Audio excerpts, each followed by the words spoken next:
हेमंत सोरेन ने झारखंड के सीएम पद से दिया इस्तीफा। राज्यपाल सीपी राधाकृष्णन ने मंजूर किया हेमंत सोरेन का इस्तीफा। इस्तीफे के बाद हेमंत सोरेन गिरफ्तार। जमीन घोटाला केस में ईडी ने की सोरेन की गिरफ्तारी। करीब 8 घंटे की पूछताछ के बाद ईडी ने किया अरेस्ट। मनी लॉन्ड्रिंग और अवैध खनन के भी हैं आरोप। गुरुवार को पेशी। विधायक दल के नेता चुने गए चंपई सोरेन। झारखंड के नए सीएम होंगे चंपई सोरेन। राजभवन के बाहर बोले चंपई सोरेन। सरकार बनाने का दावा किया पेश। 43 विधायकों का समर्थन पत्र राज्यपाल को सौंपा। झारखंड में बड़ा सियासी उलटफेर। झारखंड मुक्ति मोर्चा ने की मांग। चंपई सोरेन का आज हो शपथ ग्रहण।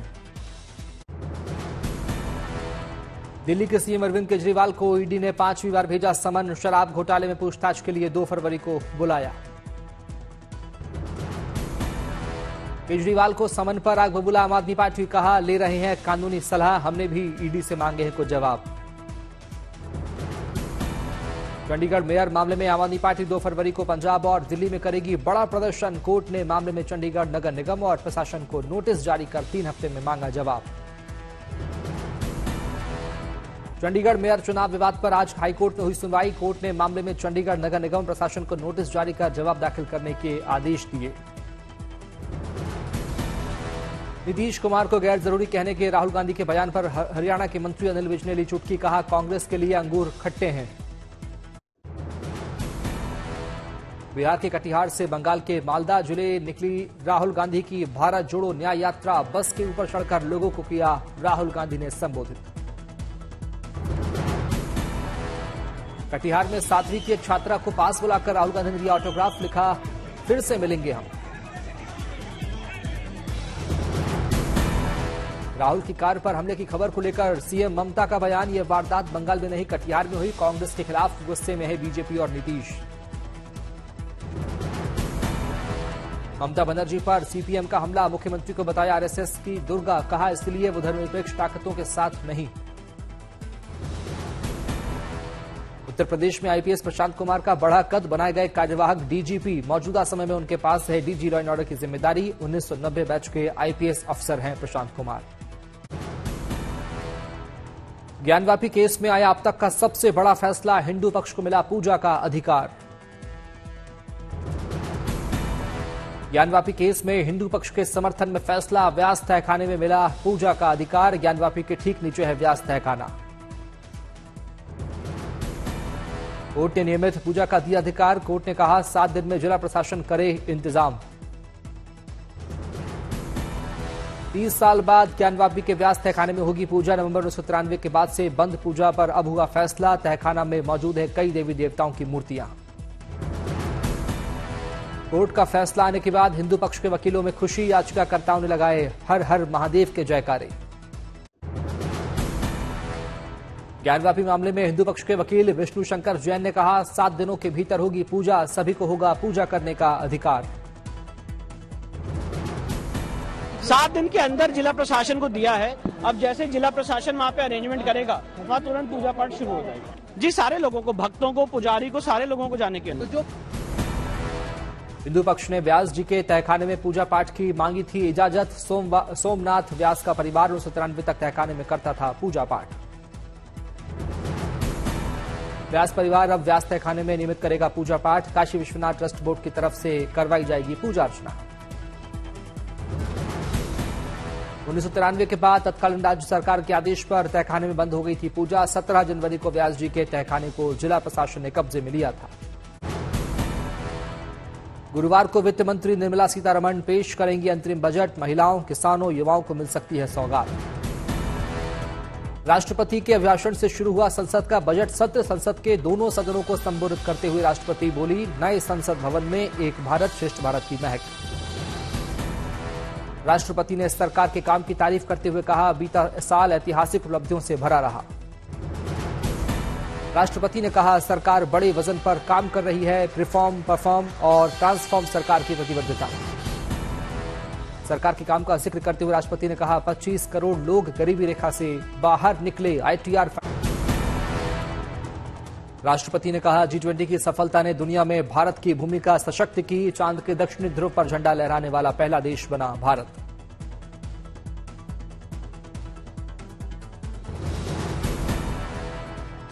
राष्ट्रपति ने अपने अभिभाषण में अयोध्या के राम मंदिर का किया जिक्र, कहा राम मंदिर का इंतजार वर्षों से था, अब पूरा हुआ। संसद का बजट सत्र शुरू होने से पहले मीडिया से रूबरू हुए पीएम मोदी, कहा अंतरिम बजट नारी शक्ति का साक्षात्कार। पीएम मोदी की सलाह, आदतन हुड़दंग करने वाले करे आत्मनिरीक्षण, आलोचना तीखी हो लेकिन हुड़दंग ना हो। लोकसभा चुनाव में फिर से पीएम मोदी को जीत का भरोसा, कहा नई सरकार बनने पर पूर्ण बजट लाएंगे। शिमला के कुफरी में हुई बर्फबारी, बर्फ की फुहार के बीच सैलानियों की मौज मस्ती। हिमाचल प्रदेश के खड़ा पत्थर में हुई बर्फबारी, तस्वीरें आई सामने। उत्तरकाशी में हुई जमकर बर्फबारी, बर्फ से ढक गया गंगोत्री धाम मंदिर। चक्राता में हुई सीजन की पहली बर्फबारी, होटल कारोबारियों के खिले चेहरे, बर्फबारी का लुत्फ उठाने पहुंचे सैलानी। रिमझिम बारिश की फुहार से राष्ट्रपति भवन के अमृत उद्यान में खिलखिला उठे फूल पौधे, रंग बिरंगे फूलों की दूर दूर तक फैल रही खुशबू। हिमाचल के शिमला में भारी बर्फबारी, बारिश से बढ़ी परेशानी।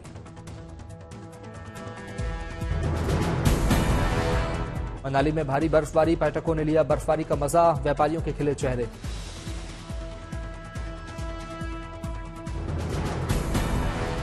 शिमला के नारकंडा में हुई बर्फबारी, दिखा शानदार नजारा, हाईवे पर बिछी बर्फ की सफेद चादर। जम्मू कश्मीर के मैदानी इलाकों में सीजन की पहली बर्फबारी, सैलानियों से गुलजार दिखे बाजार। जम्मू कश्मीर के अनंतनाग में भारी बर्फबारी, तापमान में हुई गिरावट। चंडीगढ़ के मौसम में अचानक हुआ बदलाव, कड़ाके की सर्दी के बीच हुई बारिश ने बढ़ाई ठिठुरन। अंबाला में घने कोहरे ने बढ़ाई मुश्किल, वाहनों की धीमी पड़ी रफ्तार। नोएडा में घना कोहरा, हल्की बारिश ने बढ़ाई ठिठुरन। गुवाहाटी में तेज शीतलहर और घने कोहरे की चपेट में शहर, विजिबिलिटी हुई कम। हापुड़ में छाया घना कोहरा, दिल्ली लखनऊ हाईवे पर धीमी हुई वाहनों की रफ्तार, कई जगह वाहनों का बिगड़ा संतुलन। हिमाचल में जारी है बर्फबारी का सिलसिला, पर्यटकों के चेहरे खिले। किन्नौर में बर्फबारी ने बढ़ाई पर्यटकों की आवक, व्यापारियों को भी हो रहा फायदा। उत्तराखंड के बद्रीनाथ में शुरू हुई बर्फबारी, तस्वीरें आई सामने। दिल्ली एनसीआर में सुबह से शाम तक बारिश का दौर, दिल्ली वासियों को हो रही परेशानी। दिल्ली से सटे नोएडा में भी झमाझम बारिश, मौसम में बढ़ी ठिठुरन। शीतलहर और कोहरे ने राष्ट्रीय राजधानी को चपेट में लिया, सुबह कई जगहों पर विजिबिलिटी जीरो रही। घने कोहरे का हवाई यातायात पर भी पड़ा असर, दिल्ली आने जाने वाली करीब 50 फ्लाइट्स लेट। दिल्ली में कर्तव्य पथ पर फैली धुंध, सुरक्षाकर्मियों और राहगीरों की बढ़ी मुसीबत। दिल्ली में कड़ाके की सर्दी, पिछले 13 सालों में सबसे ठंडी जनवरी का रिकॉर्ड दर्ज, औसत अधिकतम तापमान भी 2010 के बाद रहा सबसे कम। चेन्नई में केंद्रीय मंत्री अनुराग ठाकुर ने खेलो इंडिया गेम्स के समापन समारोह में लिया हिस्सा, तमिलनाडु के युवा और खेल मंत्री उदयनिधि स्टालिन भी रहे मौजूद। दिल्ली में राष्ट्रीय विश्वकर्मा सम्मेलन का हुआ आयोजन, विश्वकर्मा समुदाय के विकास और कल्याण के लिए किया गया मंथन, सम्मेलन में राज बब्बर समेत नामी हस्तियों ने लिया हिस्सा। 2 फरवरी से 31 मार्च तक खुला रहेगा दिल्ली का अमृत उद्यान, आम लोग कर सकेंगे भ्रमण।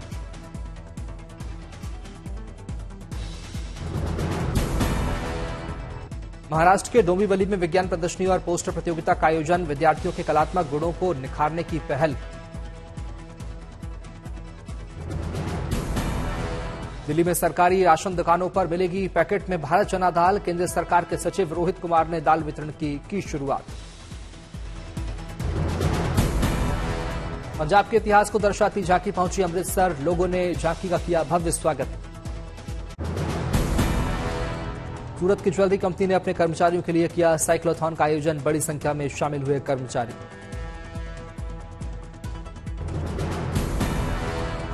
मुंबई में द न्यू लेक में ग्लाइकोलिक इल्यूमिनेट कलेक्शन के इवेंट में शामिल हुई अनन्या पांडे, इवेंट की ब्रांड एम्बेसडर है अनन्या पांडे। दिल्ली में कनॉट प्लेस के हनुमान मंदिर पहुंची आम आदमी पार्टी की राज्यसभा सांसद स्वाति मालीवाल, शपथ लेने से पहले की पूजा अर्चना। एक जिला एक उत्पाद के तहत लखनऊ में लगा हुनर हाट, 75 जिलों के विभिन्न उत्पाद एक ही जगह पर उपलब्ध। इस बार रामोत्सव की थीम पर आयोजित किया गया हुनर हाट, कई जिलों के परंपरागत उत्पादों को मिली पहचान। बेटा एशिया ने बनाया एशिया का पहला बोलने वाला रोबोटिक बेबी एलिफेंट, 12 साल की एली बोलने के साथ साथ पलक भी झपकती है। दिल्ली एम्स में लगी रिसर्च प्रदर्शनी, अब तक की सबसे बेहतरीन रिसर्च को किया गया प्रदर्शित।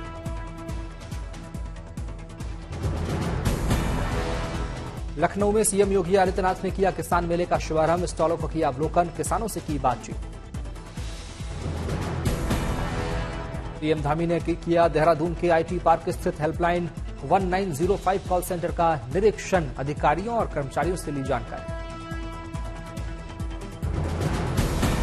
झांसी के मेडिकल कॉलेज में डॉक्टरों ने किया चौंकाने वाला ऑपरेशन, 13 साल की बच्ची के पेट से निकला 200 ग्राम बालों का गुच्छा, 5 साल से खा रही थी बाल। विकास के मोर्चे पर जबलपुर से अच्छी खबर, केंद्रीय सड़क और परिवहन मंत्री नितिन गडकरी और सीएम मोहन यादव ने कई परियोजनाओं का किया शिलान्यास और लोकार्पण। गोवा में साइंस फिल्म फेस्टिवल का आयोजन, मुख्यमंत्री प्रमोद सावंत ने किया आगाज, फिल्म फेस्टिवल को लेकर लोगों में भारी उत्साह।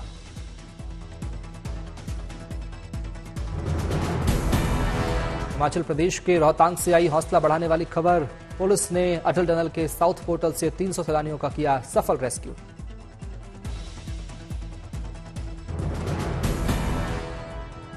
उत्तराखंड पुलिस के आरक्षी चालक नरेश जोशी को राष्ट्रपति ने दिया जीवन रक्षा पदक सम्मान, पुलिस विभाग ने भी किया सम्मानित, बचाई थी 25 लोगों की जान। अमृतसर में बीएसएफ के जवान कर रहे सराहनीय काम, किसानों को दे रहे ड्रोन ट्रेनिंग, खेती में ड्रोन के इस्तेमाल को मिलेगा बढ़ावा। अयोध्या में रामलला के दर्शन के लिए आज भी भारी भीड़, ठंड और कोहरे के बावजूद दूर दूर से पहुंचे श्रद्धालु।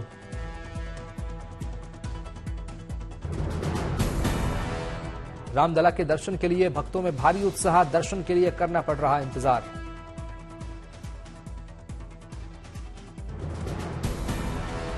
जयपुर के रहने वाले महेंद्र भारती ने पूरी की प्रतिज्ञा, श्री राम की जन्मभूमि पर मंदिर निर्माण के संकल्प के लिए 33 वर्षों तक किया शादी का इंतजार। अयोध्या में भगवान राम का भव्य मंदिर बनने और रामलला की प्राण प्रतिष्ठा के बाद महेंद्र भारती ने कारसेवकपुरम परिसर में की शादी। अयोध्या के लिए गुरुवार से 8 शहरों से शुरू होंगी उड़ानें, दिल्ली, मुंबई, चेन्नई, बेंगलुरु, अहमदाबाद, जयपुर, पटना, दरभंगा से शुरू होगी उड़ान। भारत के विकास पर अंतर्राष्ट्रीय मुद्रा कोष से आई गुड न्यूज, भारत की आर्थिक तरक्की की तेज रफ्तार पर आईएमएफ की मुहर।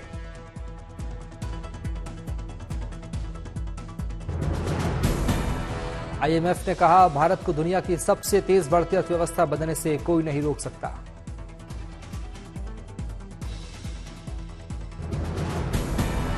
आईएमएफ के मुताबिक घरेलू मांग में मजबूती भारत को वित्त वर्ष 2025 में भी अपनी रफ्तार को बनाए रखने में करेगी मदद।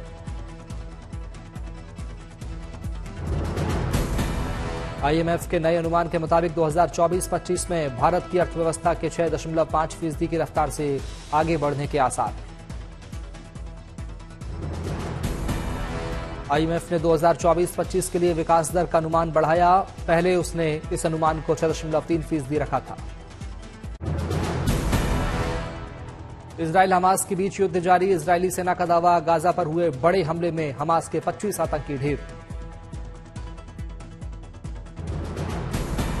यूक्रेन के शहर खार्किव पर रूसी सेना ने किया बड़ा ड्रोन हमला, 3 लोग हुए घायल, हमले के बाद कई घरों में लगी भीषण आग। रूसी सेना को लेकर झूठी जानकारी फैलाने पर सख्त हुई रूसी संसद। ऐसा करने पर संपत्ति को जब्त करने का दिया प्रावधान।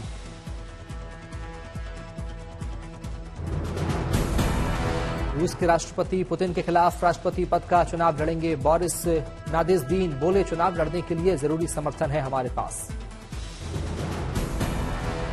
दक्षिण कोरियाई राष्ट्रपति यू सुक येओल का उत्तर कोरिया को लेकर बड़ा बयान। बोले, चुनाव में बाधा पहुंचाने के लिए हो सकता है हमला। तोशाखाना केस में इमरान खान और उनकी पत्नी बुशरा बीवी को हुई 14 साल की जेल। तोशाखाना में रखे उपहारों को बेचने का है मामला। मलेशिया के 17वें राजा के तौर पर सुल्तान इब्राहिम ने ली शपथ। 5 साल तक होगा राजा का कार्यकाल। फ्रांस बेल्जियम में नहीं थम रहा किसानों का प्रदर्शन। उत्पादन का उचित मूल्य नहीं मिलने और बढ़ती महंगाई से परेशान है किसान। दक्षिण अफ्रीका के शहर केप टाउन के जंगलों में लगी भीषण आग। आसपास के इलाकों को खाली करने का दिया गया आदेश। अमेरिकी राज्य डेलावेयर की कोर्ट ने एलन मस्क के खिलाफ सुनाया बड़ा फैसला। कोर्ट ने कहा, सैलरी के तौर पर नहीं दे सकते $55 बिलियन की रकम।